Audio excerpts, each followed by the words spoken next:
Welcome back to Season 2 of Dis Media, a Startup Story, the podcast where I take you along our journey of starting Dis Media from the ground up. You get to hear all about our challenges and accomplishments as we either grow Dis Media or go bust. Either way, you're going to have a front row seat to hear it all. And along the way, we're going to have some special guests who share with us their wisdom and insights and what helped them along their startup journey to success. So get ready as we get into it and try to help those get better at what they do. Welcome back, everybody, to Dis Media, a Startup Story. I am your host, Ben Olmos, and my counterpart, Alan. Alan, how are you doing? Doing fantastic. Happy New Year to all of you. Welcome to 2024. Let's be blessed. Let's be healthy, happy, and productive. Yes, and that is going to be awesome for, this is, Alan, this is out of order. This podcast is 2 weeks from the first one that is going to air at the beginning of the year. So, but that's okay. That's the whole fun of editing around things.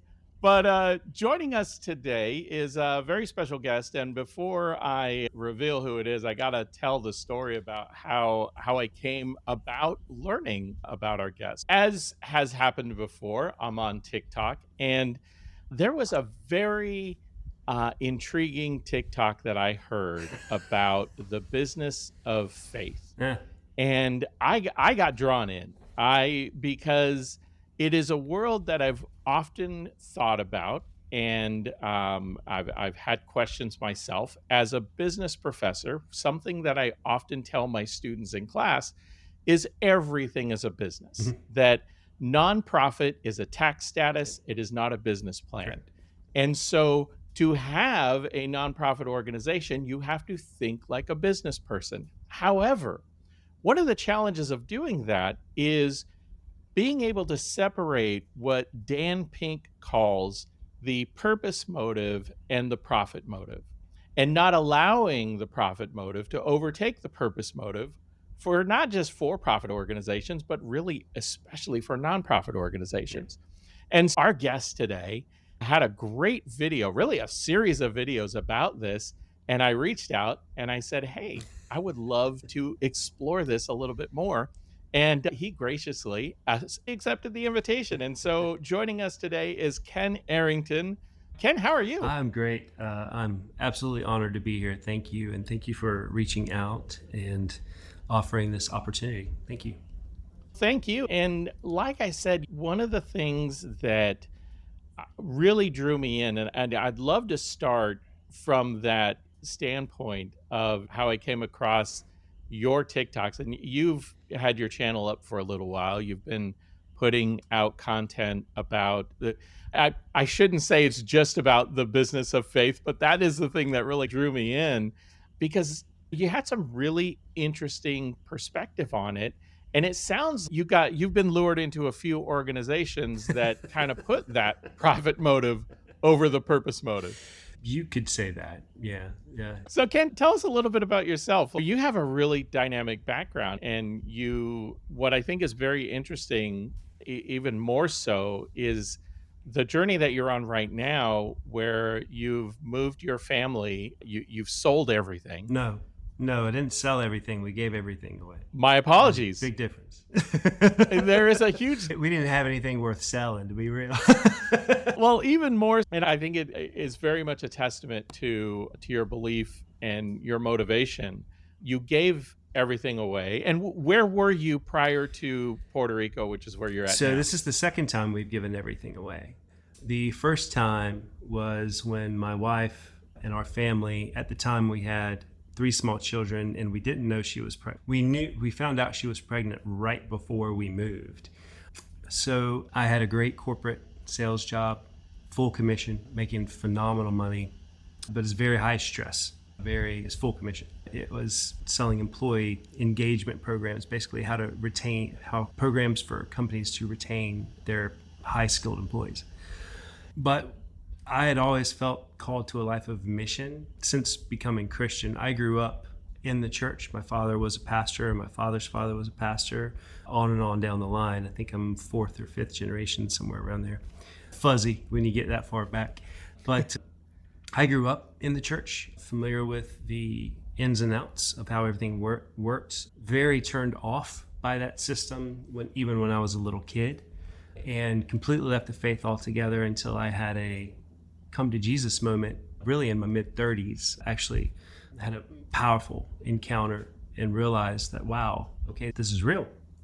And so if it's real, am I going to just try to fit this idea of Jesus into my life, or am I actually going to become a committed disciple? And obviously my wife and I, we chose the latter. And we started going on mission trips, wanted a life full of mission, a life called to serve, not to convert people, but to actually express to them the dynamic beauty of falling in love with Jesus. And so we started traveling around the world, and I had a great job, a great corporate sales job that actually even supported that. Like I would go for weeks at a time to India, to Cuba. I had a great boss, and I was a great employee. I never left my slack behind and took care of things. But the Lord was calling us into this life of mission. And so strangest place in the world to be called for your first, we had gone on short-term mission trips, and I would actually train missionaries like in India. And I'm, anyway, that's a totally different story, but ended up moving to Wales, UK. At the time, couldn't even find it on a map. I was like, God, Wales needs missionaries. Yes, they do. And when we were there, quickly realized I didn't want to really work in the church dynamic, the business side of church. Nothing against church. I love church. I love the big C. I love the big church. And I love churches. I speak in a lot of churches. My dad's still a pastor. I get invited to a lot of churches. I love churches.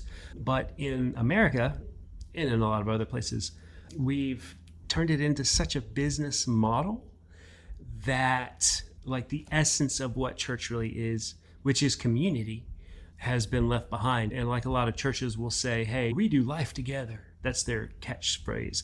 But the minute you walk out those doors, they ain't doing life with you no more. Or if you go visit another church, oh, you're not doing life with us anymore. So you just fall between the cracks. So if you don't mind me hopping in here for a second, because I want to dive into that for a second. When you talk about the business of church, as most people who go to church, they probably don't think about the operations side of running that business. It's expensive.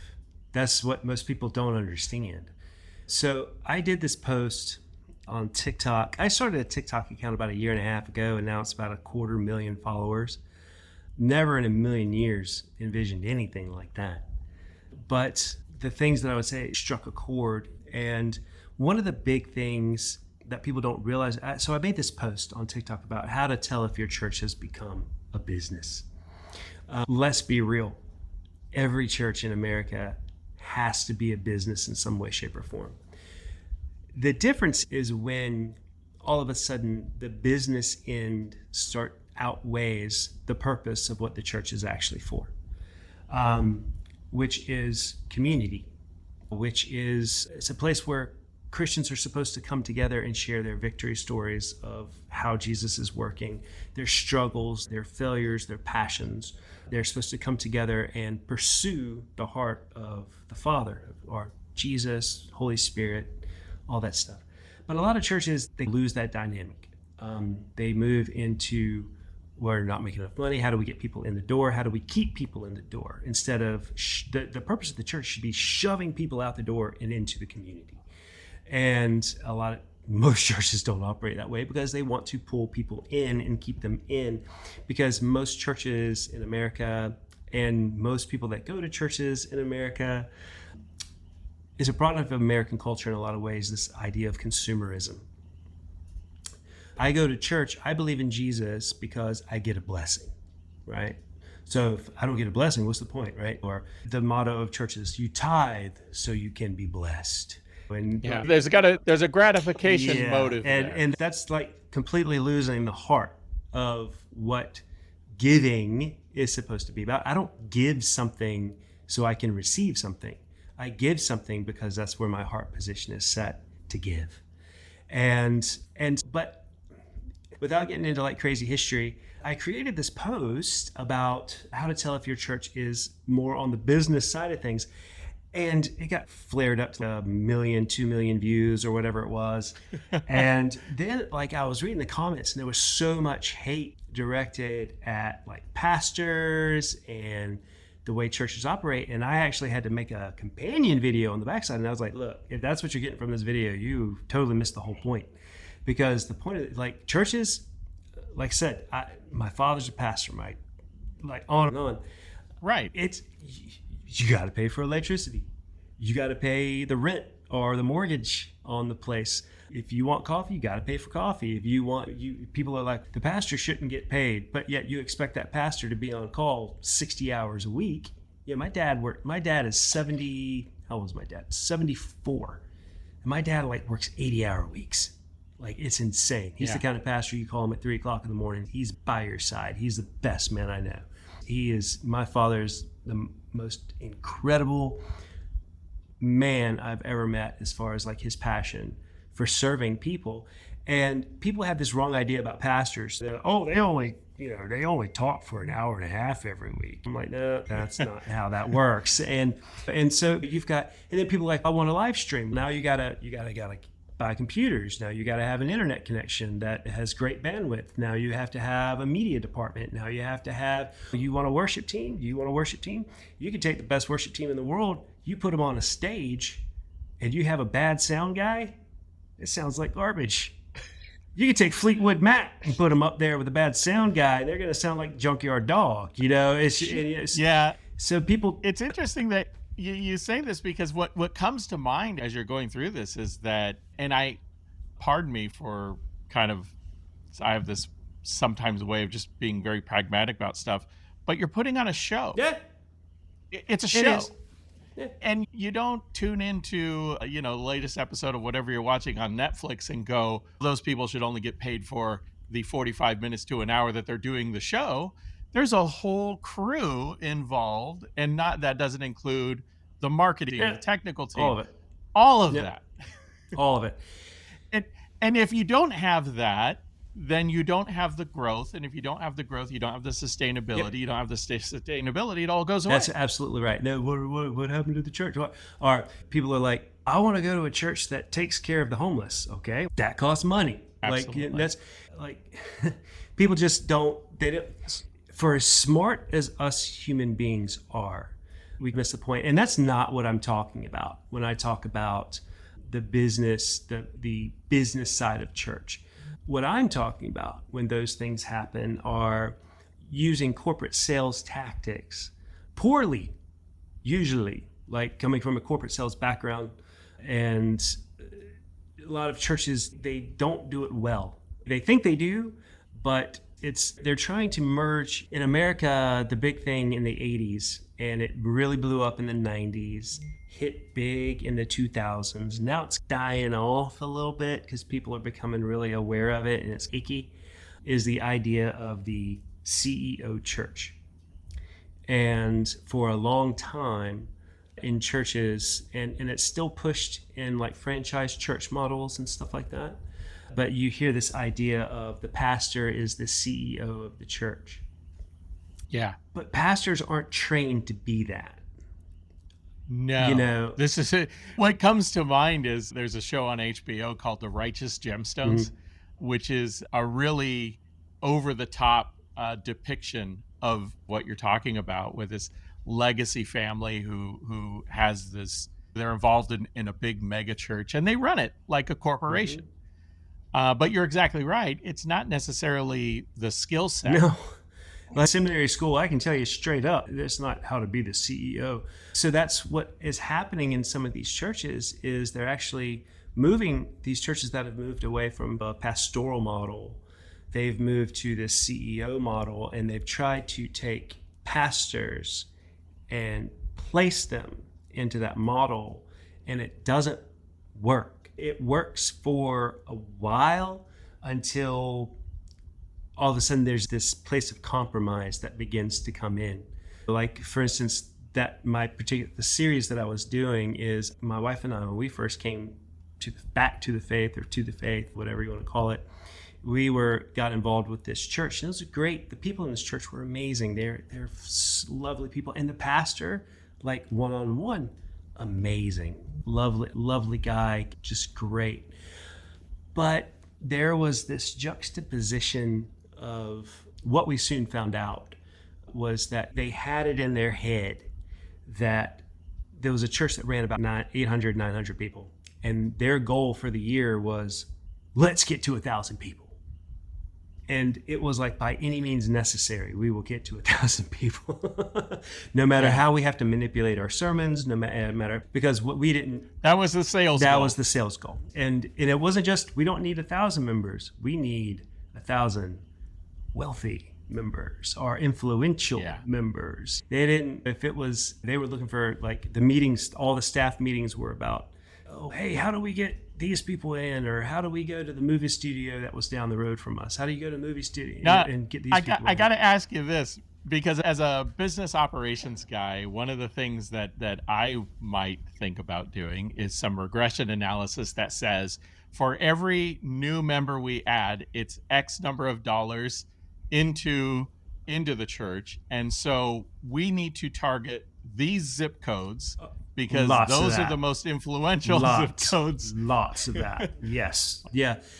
So it does get down into that. Oh yeah, absolutely. Ken, Yes, if I can, I'm just chomping at the bit on this thing because I'm looking at this leadership thing, and whether it's in the military or an industry or in a nonprofit or in a church, who's sitting at that table when the decision was made to set that as the primary goal of the church? Here's what a lot of people don't know, and this is one thing that kind of shocked people, I think, and one reason that the thing took off the way it did is most of your successful churches that are currently running a couple thousand people, they're not doing it on their own. They're actually tied into an association of churches. And I'm not going to name any names because they're very litigious. But there are these groups of churches, and they have gone so far because they've realized that the jig has been up because of other people who are bringing this to public attention. So used to, you could go on these websites and you could see all the churches in these different associations. You could actually see them. Now those pages are gone. Right, so they don't identify who are actually part of these associations because they all share the same sermons. That most of these pastors, they don't write their own sermons. Most of these pastors, they don't. Or most of these the in-house media teams are actually just working on the media and specifying it for that church because it's actually coming from a different it's coming from the overarching organization. So they franchised it. Is total franchise. Yes, total franchise, 100%. So what happens is when they receive a tithe from the people in the church, they pay. There's a commission that has to be paid back to the franchise. Yes, absolutely, 100%. Wow. And these franchises, they are not listed as, most of them are not listed as tax-free entities. Got it. That's very interesting. I wonder, so these are probably privately held for-profit organizations. Yes. Yeah. Gosh, at some point, well, now they would get killed if they ever went public. Yeah. Like I can't imagine them doing an IPO. And they're rolling. I was actually on a podcast not too long ago with a guy that used to be really high up.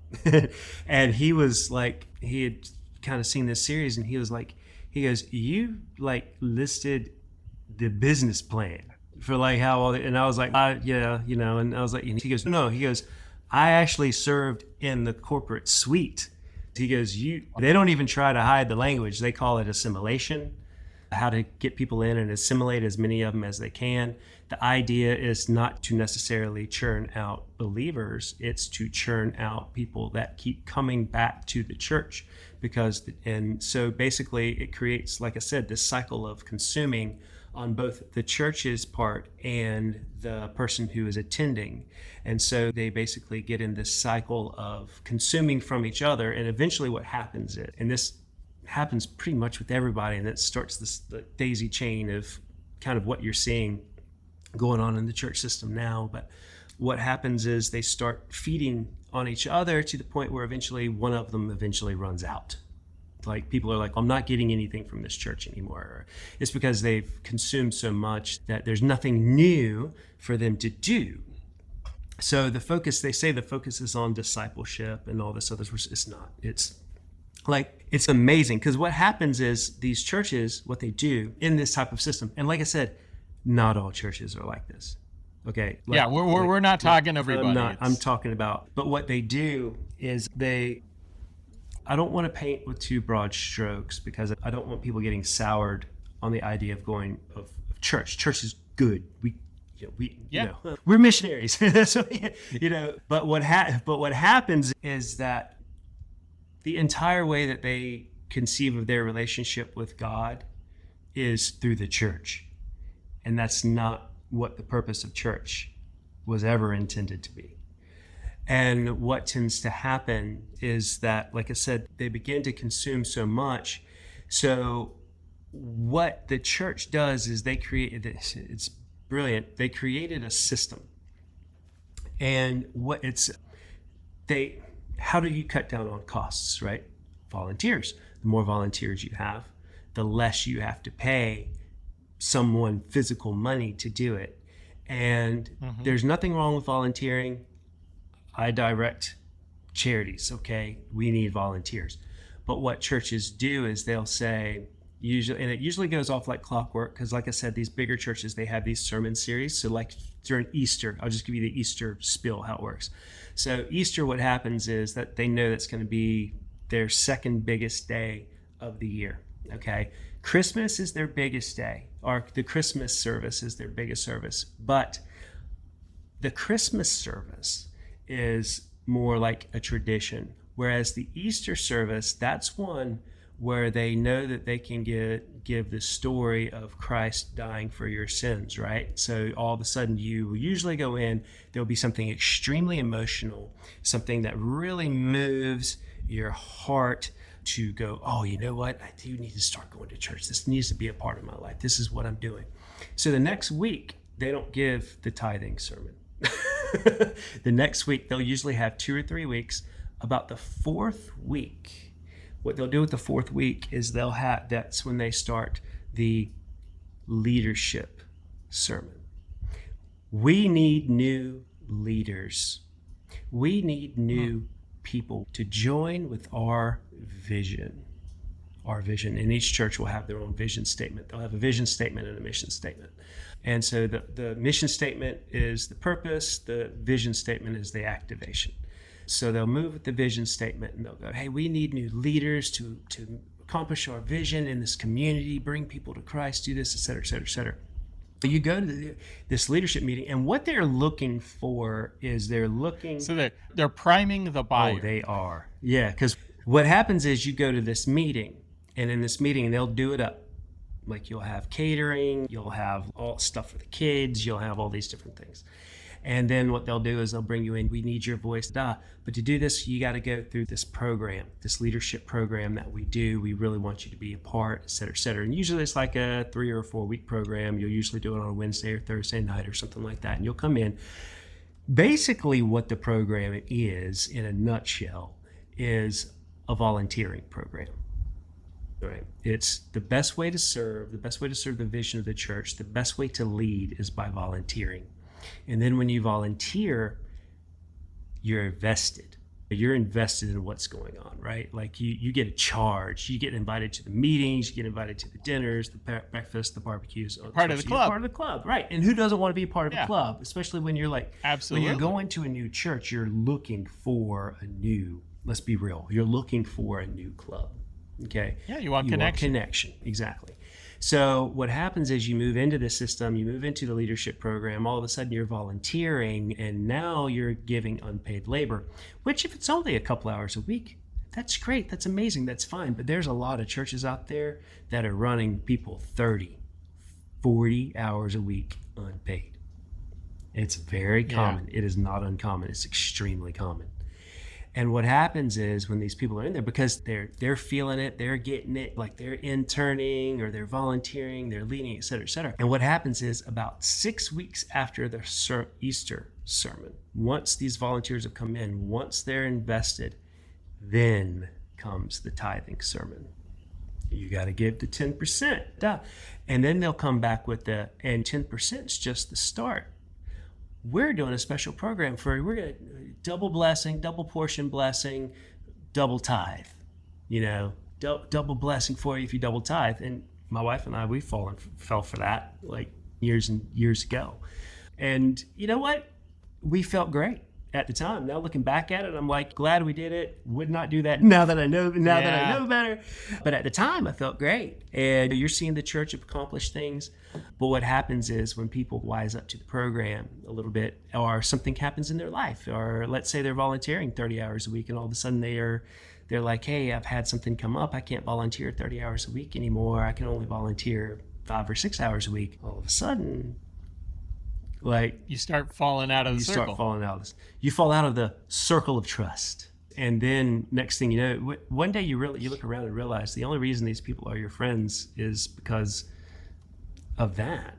And then you realize, oh my gosh, I've been doing this to people too, because that was one of my big realizations is like, oh my gosh, how many people have I done that to? How many people have I ghosted because they stopped coming to church? I didn't mean to.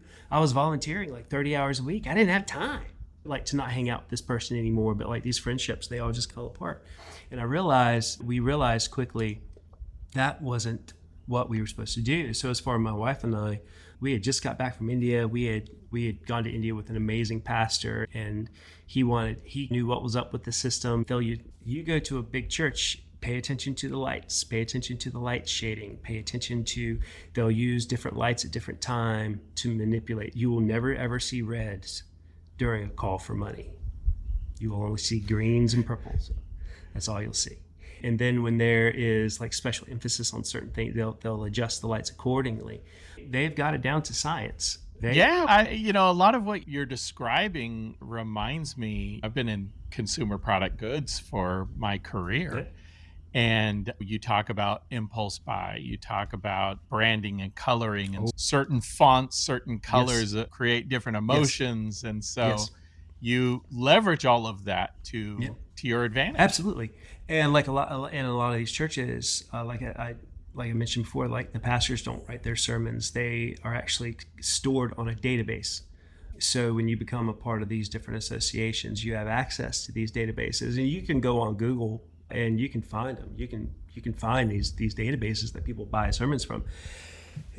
But when you're part of these franchise group churches, they have a central storage base, and they'll even control like what songs are going to be played, what tempo they're going to be played at, what key they're going to be played in, when they're supposed to, like the songs have certain points in time that they're played for a reason. It's a show. It's a production. That's exactly. Yes. That's probably the best way I've ever heard that put. Yeah. That's exactly what it is. And like it's a manipulation. It's a manipulation of emotional response, and people feel like that it's God. It could be. God can speak through anything. I believe that with all my heart. But in a lot of ways, like people are manipulated into a feeling. And for instance, with these sermons that a lot of these pastors have, that sort of stuff, what happens is they'll be reading, and it's just fill in the blank. It'll have everything written, and it'll say personal anecdote here for your church. And then it'll go down and then enunciate here, exclamation point. And what's funny is you can do these live streams. I truly believe this is one reason that during COVID, so many people had such a hard time with like live stream church. Like a lot of them got into it, and then they were like, wait a minute, I'm seeing like the same church service with this church that I'm seeing. Wow. That was happening. Like that was happening a lot. And we keyed into it because one of the things that happened for us that like made me go, like there was like this, they do these really exciting intro lead-ins with video graphics and stuff. And my wife's parents were visiting, and they were from a couple 100 miles away. And they were visiting, and we went to church. We all went to church together, and we were like, oh man, don't you think that's cool? And my wife's dad was like, oh yeah, we heard this sermon a couple weeks ago. And he didn't mean anything negative by it. He was just like, oh yeah, they all use these. And then that's when I started, and started really digging into it. And that's when, because I had seen like the corporate sales tactics, that really high pressure kind of thing. Yeah. And then that's when I was like, ooh, I don't know if this is a church for us. And because I had grown up with my dad labors like over Yeah. his sermons, but it's a little country church, and that sort of stuff. But It seems like it's the difference between eating organic versus eating processed. 100%. Yeah. And I don't eat processed, like a little, I don't. And so my wife and I, and our pastor, he's our friend now, but he wanted to plant a church that wasn't like that was really invested in people and didn't want to have a bunch of programs that people joined into, but wanted to resource others. And this is how the genesis of our charity and what we do is that he planted that seed in me a decade ago. And we had this little tiny church. We were meeting in a gym at the time, and people would come in and go, "Hey, what do you do for the homeless?" He's, "Oh man, I'd love to do something for the homeless. What do you want to do for the homeless?" And they go, "I think we should do this." And he goes, "Let's get behind that. Lead the charge." And 9 times out of 10, people will walk the other way. They're like, "Hey, You can do it, but not me." Exactly. I want you to do it. But that's the kind of person that one was the kind of person that our friend, the pastor, was looking for the one, and finding that person that had a passion for something to lead that thing. And then it became, let me find the person that's passionate, let me resource that person. And consequently, he now has a church. We're still part of that church, even though we've been gone overseas for going on 6 years now. But we still do our 501c3 fundraising through this church. It's not a perfect church, but in that church, out of 100 people, 110, 115 people, there's about 40 different ministries present. And what I mean by that is people that have like, we've got folks that have farms and feed the public. We've got folks that work with trafficked women. We've got folks that do all different types of stuff in this church. And it's beautiful. It's not perfect by any stretch of the imagination. Yeah, but I mean, I don't. I think that would be a false expectation to try and go after perfection. Can't. But yeah, things are flawed. But the fact that you're focused on doing it and trying to do it the right way and the best way that you can seems like a huge leap over some of those experiences you just spoke about. That's the thing, is that some people prefer processed. Some people do. Like, some people prefer a McDonald's Big Mac over a grilled burger. Yeah. Some people do. It's easy, it's convenient. I come in, I get it, I consume it. Whereas other people are like, man, I want to put some care into this patty. I want to put my special recipe in here. I'm only going to cook it over charcoal. I'm not going to cook it over gas. You know what I mean? Like, people, and some people prefer that type of thing. The problem is that, for me, is when you try to do it a different way, and people are like, "Oh no, this is the only way it can be done." That's not necessarily true. If you go back biblically, and I know that's not necessarily this type of podcast, but if you go back biblically, you had all the books in the New Testament after the Gospels and Acts and Revelation, and there's Philemon and some others, but most of the books of the New Testament, they're written to specific churches that were not church buildings. They were groups of people in houses that were around a city, and you had a bishop in a city that oversaw all these little church houses. They couldn't come together due to persecution. They couldn't come together for a myriad host of reasons. Occasionally they would try to. You had all these individual little churches, and everyone was different. They were all different leadership models, different things, and that was one reason Paul had to write so many letters blasting people. What are you guys doing? Like, most people read the Bible and they're like, "Oh, this is the good book." I'm like, have you ever read what's in that New Testament? Like, the stuff that's going on in these churches. You've got incestuous relationships. You've got money theft. You've got people suing each other. You've got all different types of stuff going on. And like, Paul's writing these letters saying, all right, look, we got to get back to the point, which is Jesus. That's the point. And the work of the finished cross, or the finished work of the cross, rather. And in a lot of our churches, it's the same thing today. It's when I can tell you, in some of these bigger church meetings, these business style church meetings, there was no prayer. There wasn't prayer. There wasn't prayer. They're creating a model to satisfy the audience. Yes. And to satisfy the financial needs and That's goals it. of the That's organization. it. And what tends to happen in a lot of those situations is, like for me, I'm very missionally minded. Obviously, I'm a missionary. I want to be a part of a missionally minded church. And a lot of these churches, the larger churches that operate as businesses, they have no mission outreach. None. They might do, like a 1 or 2 week mission trips throughout the year or whatever, like big groups get them together. You mean the call center isn't? Yeah. They'll do stuff like that, but like they don't really like fund indigenous missionaries. They don't fund missionaries outside of if they can't get a photo op, they don't want to do it, that kind of deal. Wow. And so a lot of these bigger churches, like I've seen some big ones open up, they don't even do anything with missions. They're like, it's not what we do. What do you do in the community? We don't do anything in the community. So what do you do then? Are you just like a social club that meets on Sunday? What's going on? But that's their thing. That's what they're happy with. In Wales, it was the same. When we went to Wales, we knew that we weren't going to be in a church business model. My wife and I, we're more like outreach. So we actually started just basically a place to bring in all these different worship teams and they could worship.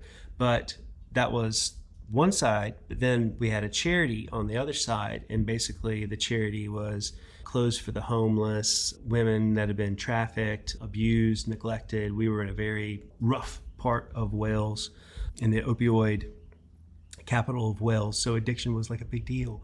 And what ended up happening is COVID happened. So we had gotten funding to open up this place, and then literally 3 months later COVID hits, and so it was like, what do we do? We don't have any funding, So we don't have anything. So Ken, Yeah, go ahead. just a quick question. This you moved to Wales. Was this the first time you gave away everything? That was the first time. Yeah. So you gave away everything and then COVID hit. We gave away everything. We moved to Wales. We were there for a couple of months working with a couple of different churches. We knew that wasn't going to be the big thing that we were going for. We knew that we were called to outreach in the community with no strings attached. What do I mean by that? One of the things that's always bothered me about a lot of church work with the homeless, with abused women, addiction, at-risk youth, etc., they'll give you resources, a sermon, or if you come to this meeting, or if you do these things. And to me, that's not Jesus. I read through the Bible. I read everything in red that Jesus said, and I don't see any of that. What I see is Jesus giving of himself.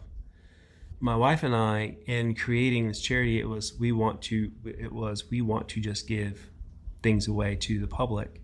And people were like, "You're crazy. You'll never be able to do that. You've given away everything. You've moved to Wales. You're living off of $3,000 a month, and you got 3 kids and one on the way. Like, how in the world are you going to do that?" And I was like, man, that's just what I feel passionate about. That's what I feel like I'm supposed to do.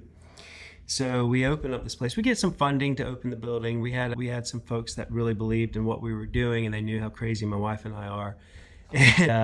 And so we had some funding to get everything rolling. And right when we're starting to really make inroads with the community, COVID hits. And COVID in the UK was very different than COVID in the US. It was still, you remember, it was still rough, but the restrictions in the UK were much greater than they were in the US. All my UK friends could not understand why Americans would not stay inside. And so people stayed home, and you weren't allowed to go more than 5 miles away from home. And on main roads at the beginning, they did have stuff set up so you couldn't travel, and you would get cited and all of this sorts of stuff.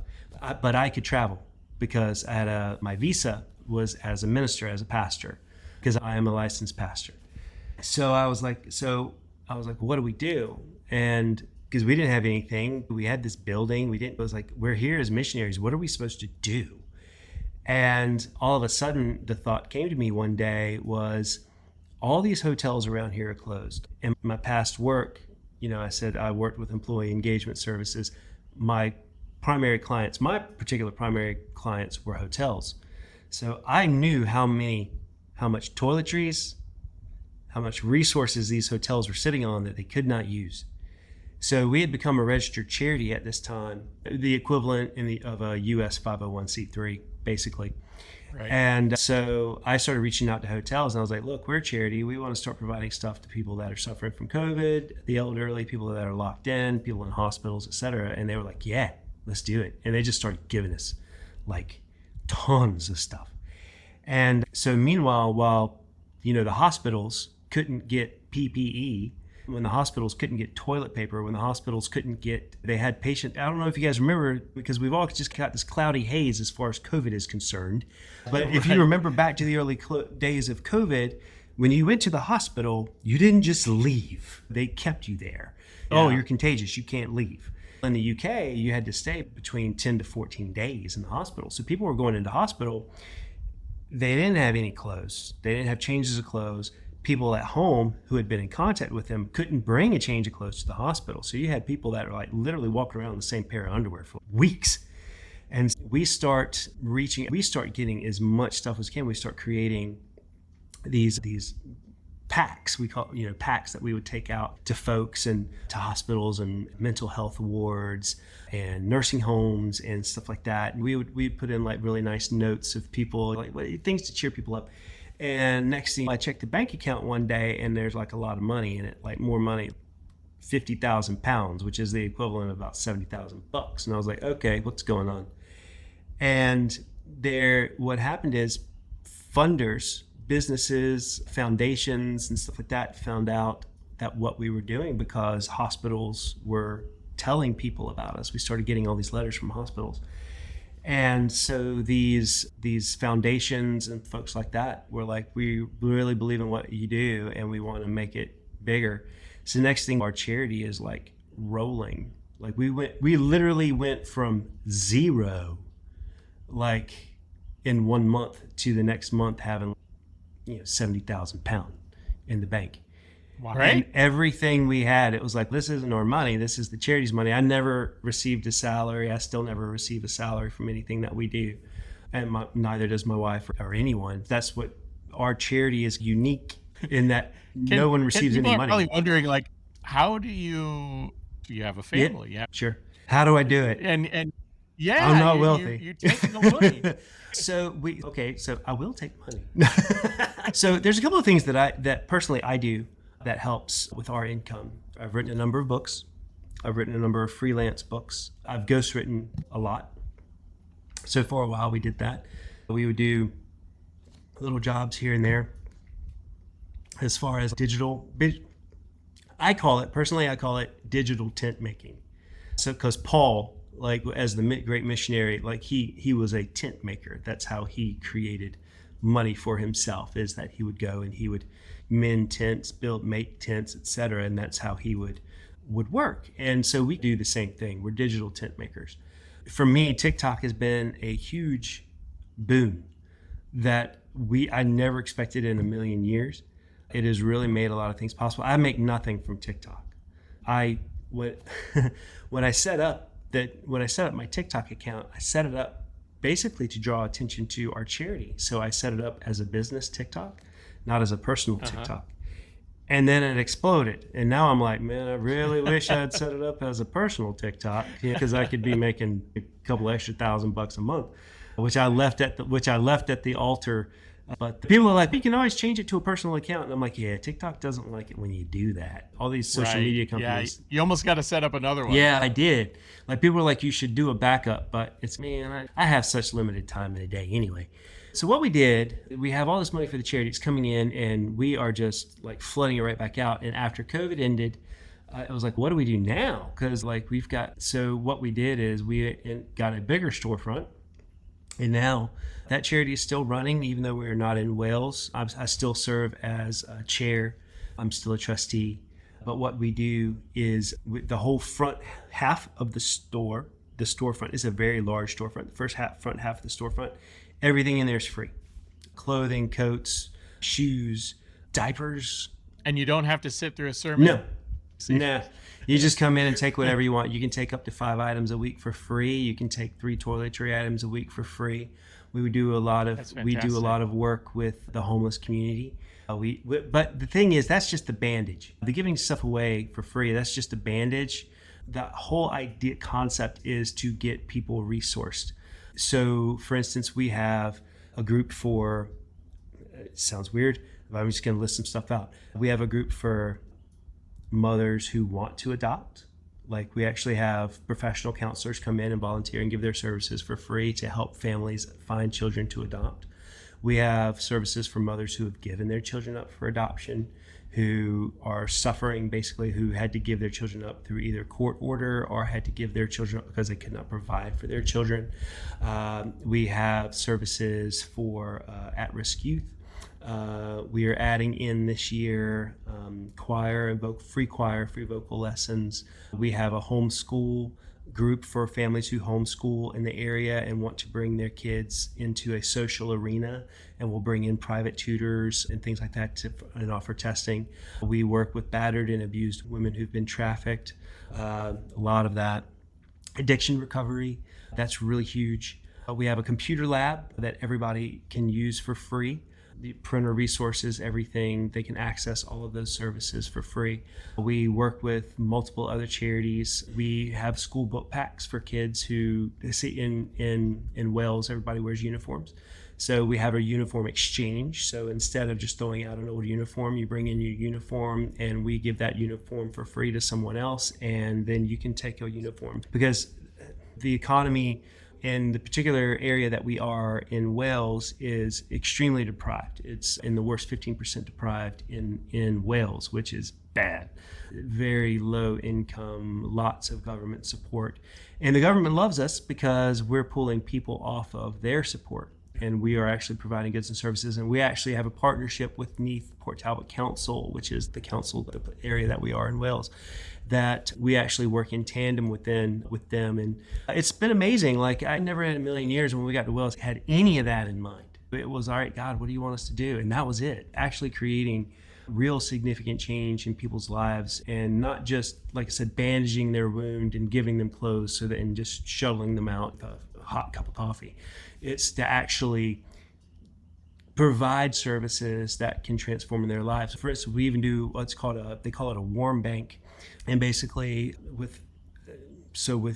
fuel charges shot up in Europe when the Ukraine war happened, or started, it's still going, but it started. We had a lot of Ukrainian refugees, but we also had a lot of people come in because they couldn't afford their fuel bill anymore because the prices went like shot through the roof. Yeah. So we provide heaters, we provide insulation for their homes, blankets, hand warmers, and we hook them up with resources to create warm environments in their homes so they don't freeze to death in the cold. And basically, we're the boots on the ground. And what has happened is there are agencies out there that want to help. They're like, how do we help? And so when you have charities like ours come along, they're like, okay, that's something with a proven and established track record. We can get behind that, and they'll fund it. So it's, I'll just write a grant application, say, hey, this is what we want to do. It aligns with your vision, your mission. Let's work together. Let's make something happen. And that's where my business background comes in.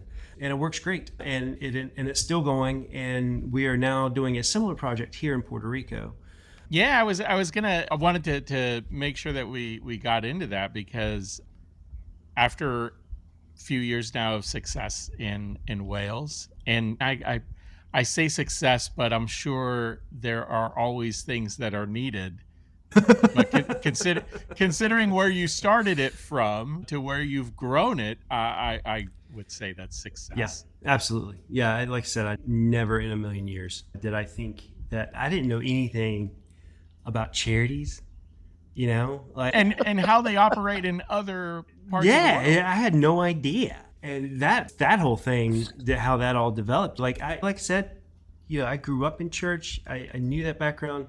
I knew that most churches aren't really making a change in the community. It might be a line item in their budget, but they're not really active in their community. Yeah. And so, like, for me, it was like, wow, the idea of working directly with the community and like seeing a need. So being in Wales, I think, like, for me, like, actually learning the ins and outs of how charities operate, how how does a nonprofit make money and be sustainable?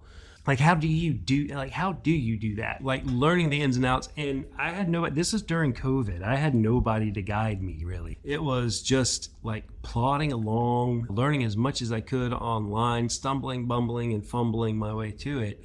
And next thing you know, but meeting a need that at the time, so many, the COVID with isolation turned so many people inwards focused instead of outwards focused. And I think we just chose to be outwards focused.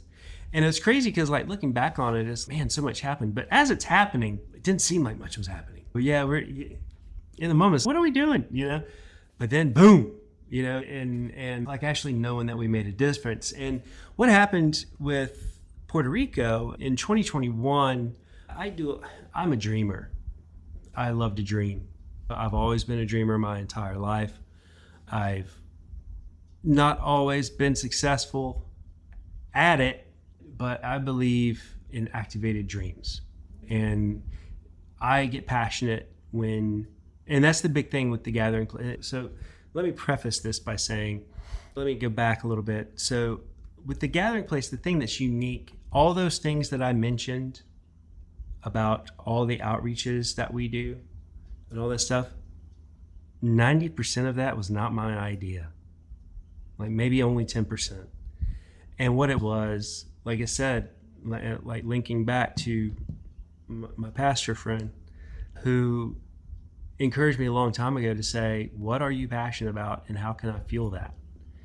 And so that's what the gathering place in Wales is really all about, is finding out what people were passionate about, and providing an arena for them to activate that and giving them a safe place to fail.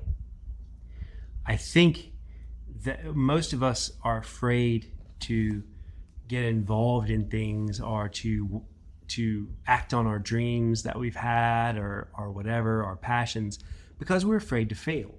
Safety and security, especially in American society, is an idol. It's way up there. That's what we're told, right? Like, especially churches are very risk averse.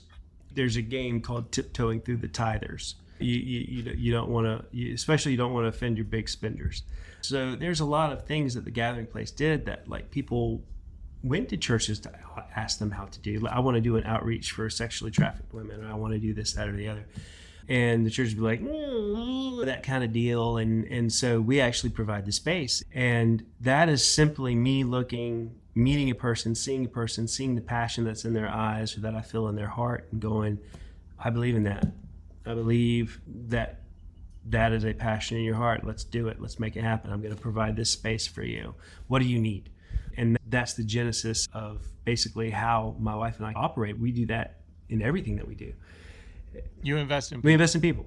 I am not the personal guy though. My wife is like really like, she is the personal person, but I invest in people. But I'm very much I'm going to give you the resources to make it happen. Sink or swim. Whereas my wife is very much all right, let's teach you how to doggy paddle. All right, now you got the doggy paddle down. Can you duck your head underwater? That kind of person. She is incredible. She is amazing. With Puerto Rico, like I said, I'm a dreamer. Wales opened up through dreams. Same thing in Puerto Rico. I began dreaming about farmland. I began dreaming about a large house on farms that had people that would actually come into it, that had actually tiny homes. And like I had this whole roadmap in my mind. I actually sketched it out in a journal. And I was like, and back in 2021, I was like, I know we're just getting started. It feels like we're just getting started in Wales. I was like, but I feel like this is the next step and we need to start preparing. And over the span of a couple of years, we didn't know where it was going to be. But in the dream, in the vision I had, it was very tropical. It was very lush. There were mountains and rivers and streams, and all this stuff. And at the time, I had some friends who were in Puerto Rico, and they were talking about their experiences and what they were experiencing when they left the area that they lived in and actually went into the countryside, or they went into the city, and the immense poverty that was here, and they were just letting me in. Started tugging on me at my heart a little bit, and then my brother-in-law and I, we had a mutual friend who actually has a very successful charity here in Puerto Rico. They're in North Puerto Rico. We're in Southwest.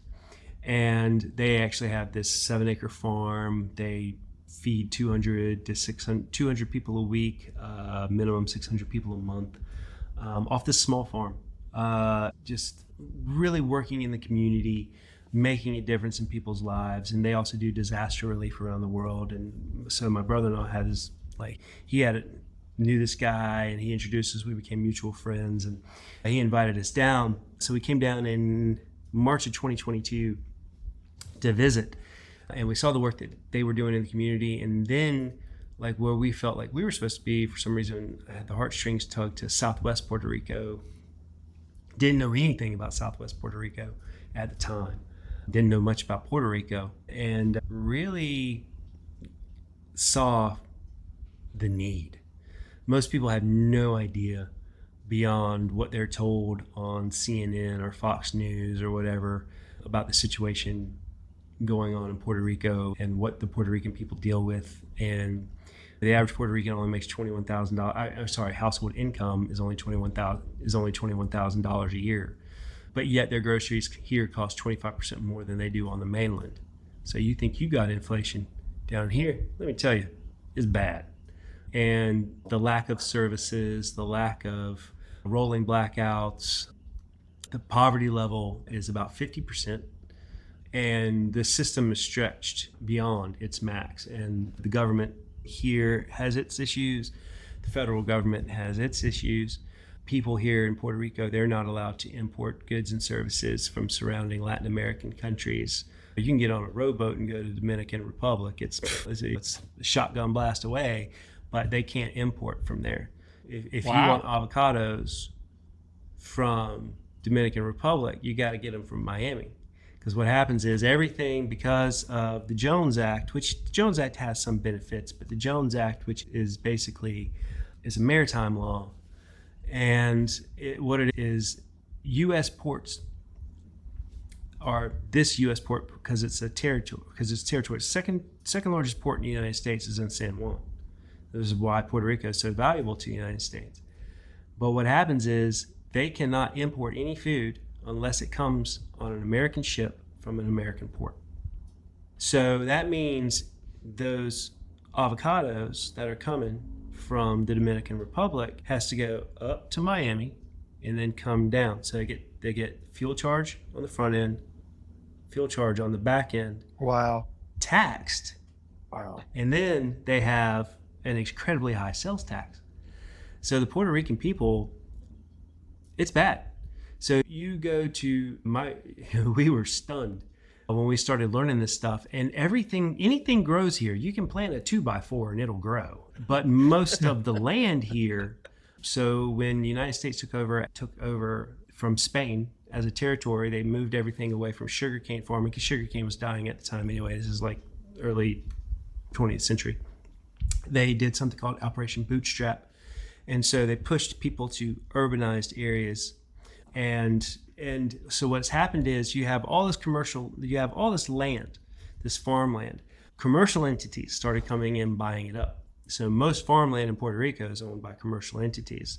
And so I think the last thing is 85% of the food that is eaten in Puerto Rico actually comes from the mainland United States, not Puerto Rico. And so and the primary meat in diets in Puerto Rico is beef and chicken. Yet it's a 30-mile by 100-mile island surrounded by water because most of the outside is taken up by commercial shipping lanes. So you can have small shipping boats, but you can't really have commercial shipping boats, or you can't have a local business, because they're owned and they just take fish, send it back up to the United States. So it's the access to organic goods. We've met with so many people, the access to, actually, you brought up processed versus organic. And that is something that's near and dear to my wife and I's heart. My wife is incredible,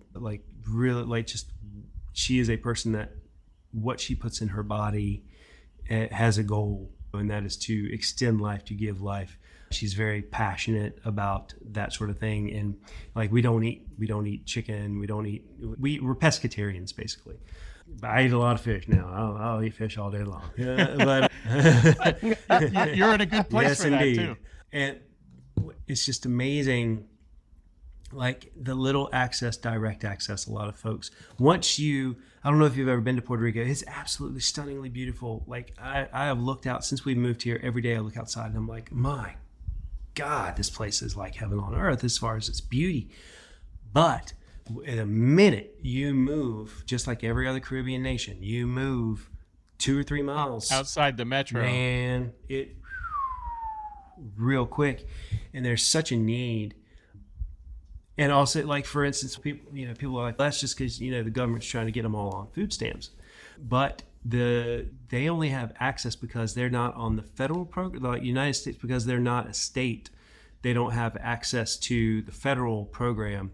It is a modified version where they only get about half as much as someone in the mainland United States. So it's like the food costs 25% more, is lesser quality, and the poor have less funds to work with. So you have this juxtaposition. It is absolutely amazing. But they get a tax cut, right? They don't have to pay as much in taxes for all of the. They only make $22,000 a year. Like they would. Yeah, no. I'm being. I know you're being cheeky facetious.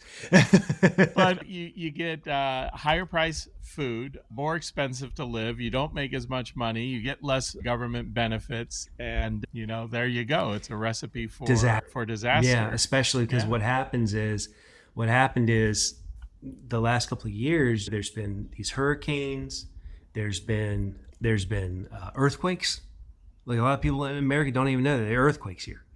And it's been devastating to people in the local economy as far as jobs. I just became consumed with this idea of having a place that, just like what we did in Wales, basically do the same thing here, except it be food-based and being able to provide organic, non-pesticide food for free to the local population. And as soon as we started working with this, it was like, I don't know nothing about farming, And I, when I was a kid, I used to go, shuck peas and stuff like, sugar peas and like corn and stuff like that. I grew up in North Carolina, like that, but I don't know nothing about planting. I don't, and like the Lord kind of gave me a little smack on the hand because and he was like, you didn't know anything about a charity either, did you? No, that's a good point. But what happened is we all of a sudden, when we started talking about this vision, people started getting in touch with us and come to find out, like at our church, like this little tiny church in the middle of nowhere, North Carolina, in Wilmington, North Carolina, there was a supporter of ours whose daughter is basically a permaculture farmer and was trained in Hawaii in tropical environments, and she's now in Florida, and she's like, oh yeah, I'm coming to work with you guys. And I was like, okay, cool, And then it was, this person volunteering, and then it was, oh, you're gonna do this? Let's, I know this university professor, and he does permaculture installation, and oh, I know this other guy, and so it was, and that's what I do. Like I said, once again, it's that, I might not know how to do everything, but I do know how to pull people together for a common goal, and that is what we're doing with this property. It'll also be a place where people can come and stay. That was like one of the first parts of this vision. I saw these little tiny houses on the property. It's going to be a place where people can come and they can stay and commit to a week. Like churches do mission trips and stuff like that, where they can actually work with the environment. But the big thing that we want to do is teach people how to do this in their homes. How to, because there's this big movement right now that a lot of, this self-sustained movement, and that I really didn't know much about. I was living in Wales, and like people were like, no, we need to get back to using our lawns for farming. Because most people, like in Wales and the UK, you call the backyard your garden. And for the longest time, I was like, why do they call it a garden? Like, just not thinking in my head until I realized one day, oh, you big stupid. It's because after World War II, when nobody had any money, they would grow their own backyard was the garden. They had their own personal garden. And I was like, my gosh. I was like, this is something that is coming back. And now you see all this stuff on YouTube about guys like, turning their backyards into a garden, and they're feeding their entire neighborhood. And I was like, well, why can't we do that on a farm and have people come learn how to put these things in how do you collect your own rainwater? How do you clean your rain? I'm not a doomsday prepper. That's not me. I'm not that guy. You can watch my TikTok account. I'm not that guy. I'm not the guy that's, I got to have a bug out bag and they got to have all this stuff together. But this is something that our great grandparents, they knew. They knew how to do these things that we don't know how to do. They knew that if you took an onion and mixed it with honey, it would create an anti-inflammatory that probably works better than ibuprofen. They knew this stuff. My grandparents knew this. They were up in Lynchburg, Virginia. They grew their own stuff in their backyard. None of that knowledge got to me. That's not my dad's fault. It's just you didn't need it anymore. I need it. I go to the store, I buy it. But now when you go to the store, you're spending. Man, last time I went to the store, I bought a little bag of vegetables home, and it was $35. I was like, where did that $35 go? There's a bag of carrots, some cheese. You know what I mean? So why not have a place where that feeds the community for free, providing necessary nutrition that they're not getting, number one, but also number two, show them how to do it. And so that's where we're moving to as a charity here in Puerto Rico. So basically we've just established residency. So as part of the process, so if you go to the website, it's awaketodream.com/Puerto-Rico, you can actually see all the web links for our 10-year timeline. The first year is we're going to look at property tomorrow. I don't have the money in the bank to buy the property, but we're going to look at property tomorrow because we are people that operate by faith. We've done this before, right? We believe in dreaming. Yeah. So it's like one of these things. It's for the first 6 months to the year, basically, this time is relocating our charity to Puerto Rico, getting established in Puerto Rico, getting all the hard stuff set up, and then basically raising the money for the charity for the first year to invest in land. Once we invest in land, then the land grants come on the back end of the charity because there's a lot of government grant right now. Ken, I'm sorry, I don't mean to interrupt your flow, but I was going to ask you, so if people are listening and hearing about the work that you're doing, what are some of the big needs that you have right now as you're getting into this? Oh man, I'm sure there's a list. Maybe the top 5 things like would help you get to your goal a little bit. I don't want to say a little bit faster, but maybe a little bit faster. I am a person that I believe wealth is in connection, not necessarily money. Now, don't get me wrong. If y'all want to send money, we will put it to good use. But my thing is connection. So if anyone knows anyone that is passionate about this sort of thing, those are people I want to be in touch with. What's been amazing on TikTok, when I put this out on TikTok, I was absolutely blown away by the response of people, the amount of people who said, I've been dreaming of doing something like this. I believe in dreams. And dreams are the one thing that no one can really take from you. You can always dream. You might not have the actualization of that dream, but you can always dream. And I'm a fan of the dreamers. I want to be linked to dreamers. I want to be linked to people who realize there's more to this world than just getting mine. We've been doing getting mine for a while. It's not working. It's not. And that is what, Jesus' mission was. Everybody's, on my TikTok account, like I said, I got 250,000 followers. And one of the biggest things I always get from people is, what am I really supposed to be doing as a believer? What am I supposed to be doing? I get so much of that. I get these long emails that are like this long every day. I get hundreds of messages and comments every day. And I read through as many of them. I would say 98% of them. I can't respond to all of them. I never leave the house. Sure. But the biggest thing that people always come back to is like, what do I need to, when you distill this big thing down into its shortest statement is, what does God want me to do? How does God want me to live my life? What am I supposed to be doing? And the Lord said it. It said, love the Lord God with all your heart, soul, mind, and strength, and love your neighbor as you love yourself. And we exist by that. My wife and I, we exist by that as much as we can. And what I mean by that is I fail daily. I fail daily.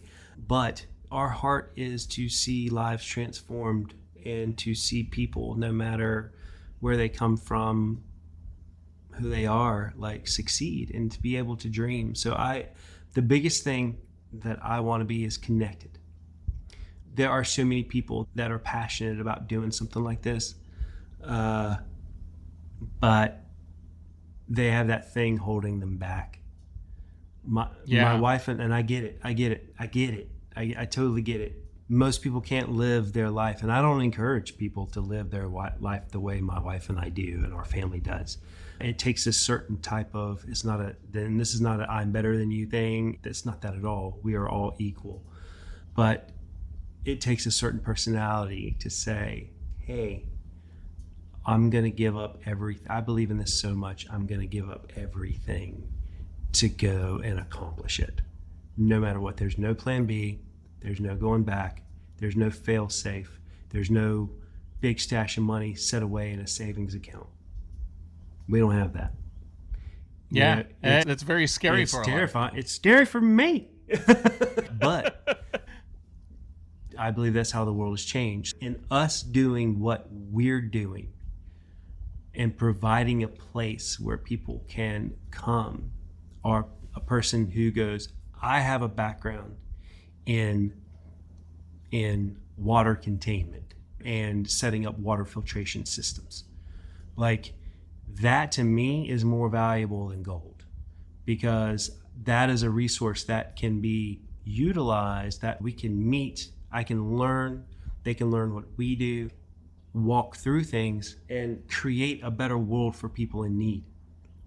And what I have found is that there are takers in this world. I get it. But one of the biggest things that happened in Wales, and it's still happening, is people who were helped, when they eventually do get on their feet, or part of the process of getting on their feet, they start giving their time. And they're like, this transformed my life. This transformed my life, and I want to help other people do that. And I think that's how we change the world. I'm a dreamer. I'm not really an idealist, but I'm a dreamer. And I know dreams come true. I lived it out in Wales. I lived it out before Wales. I lived it out in Wales. We're living it out now. People were like, you're never going to be able to, because we're not wealthy. We're not wealthy people. If you look at my tax returns, you'll be like, how do you do this? I will say this, Ken, like in a very different way, certainly not to the extent that you have given. My ambition for why I started this company, why I started this media thing, and why I'm actively reaching out to people like yourself is I've spent 30 years in consumer product goods. I worked for Coca-Cola for 20 years. I've been in the wine industry for 10 years. And I've been in academia for about 17 years and have gone along this path. And I teach college courses every year, all semesters, spring, summer, fall. And what I want to do, and what I've done in collecting people like Alan and other people who serve on my board, is there are people out there who are ambitious, who want to start businesses, who want to start nonprofits, who want to be better at management and leadership and all of these things. They don't want to pay for college, or maybe they don't have the funds to pay for college, or maybe they don't have the belief that they can do it sometimes. And it's really crazy. But there are people in this world who find it easier to study to be a doctor than they feel themselves able to be a businessman. Yeah, for sure. Which is mind-blowing. But one of the things that we're trying to do, and why when I'm able to connect with people like you, is I want to help share your story about what you're doing and bring people to what you're doing, put some focus, put some attention on it, and help in any way that I can. But even the people who are like on my board, and the people who are, like, we all have our array of people that we have on LinkedIn and everything else, I promise you, I will do my best to blast out what you've got going on there and what your needs are. Even after we're done talking here, if there's an expert you need, please reach out and let us know. Because between myself, Alan, Keith, like the people who are on our board, I've got some people who I know with some good reach and depth. We'll do our best to try and put the word out. And, if there's someone that we can send your way and help you in any way, that's what we love doing. Hey, I'll receive that. For us right now, one of our biggest challenges is going back to school in a way is language. I have a couple of years of Spanish. My wife has a couple of years of Spanish, but where we live and where our property is going to be, it's the primary language. Once you leave North Puerto Rico, the further south you go, the less English. Like all of a sudden, all the English leaves the street signs. But that's okay. I understand that much. Ooh, but yeah. Puerto Rican Spanish is wicked fast, and it is a fast Spanish, and it's just, wow, what did you just say? Like, how much did you just say in that sentence? But I can read it, but like hearing it. So we're going through that process because it's rude of us to move, like to want to be here and not communicate in their language. And because what a lot of programs like this do, and one of my bones to pick, I think, with mission agencies as a whole, and I say this as a missionary who's been in the field overseas for going on 6 years now, is a lot of times you'll have an American way of doing something, like you'll create a box and you'll put that box in that place and you expect the outside to conform to it.